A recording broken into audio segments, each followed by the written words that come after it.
So for people unfamiliar with your work, Doc, what's the brief biography of Doc Hall? Well, I started out in chemical engineering. That's a long story. I wound up working in production rather than engineering, either working in it, teaching it, coaching it, something for 40 years.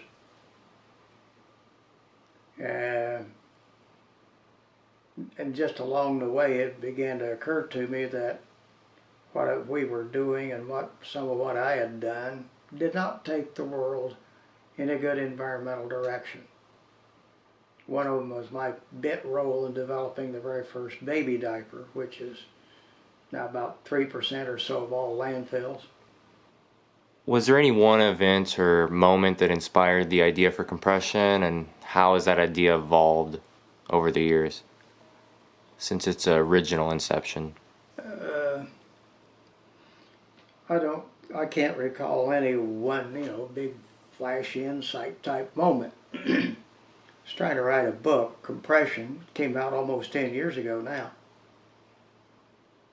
and didn't like the term sustainability, mostly because sustainability is used by business people to mean sustainability of the business, and it leads to the thought that you can maintain our economy pretty much as is, and then you can save the environment on the side. But it occurred to me that business is certainly a subset of nature. Nature's not a subset of the business world. And that realization, once people get it, sort of puts everybody in their place.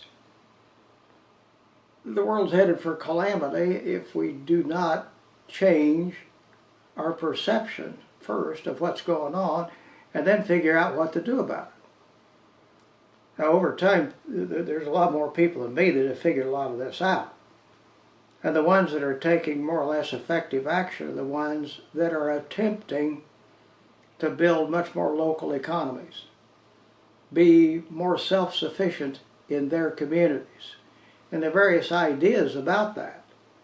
But those are the people that are actually doing something. Now, right here, they're not ready for that yet.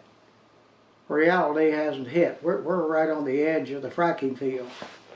And so right now it's all blue sky and red hot exhaust pipe, they think, at least for a few people. But what are they doing for the local environment? Pretty bad, beginning with the condition of the roads with all the trucks going to the fracking fields. And then what happens to the water? And then what happens to the value of surface land after fracking is done? Those wells don't last very long. To get the kind of oil production that they want to project, they'd have to turn the whole country into a pincushion. That's not going to last forever.